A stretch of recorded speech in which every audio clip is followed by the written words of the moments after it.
Hello guys, in this video I am going to show you how to set your account details in the Indeed Flex application.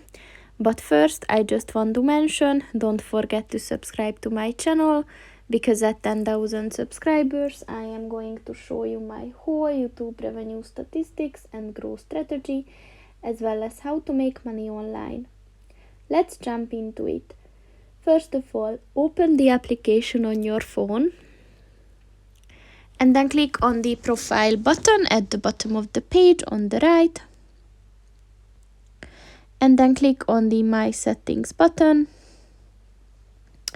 and then at the General section click on the Account Settings button, and here just click on the Account Details button. And as you can see, you can provide a contact phone number, you can set your date of birth, home address, so city, state and zip code, and the address line. And once you're ready, just click on the save button. And that's pretty much it for this video, guys. See you in the next one. Goodbye.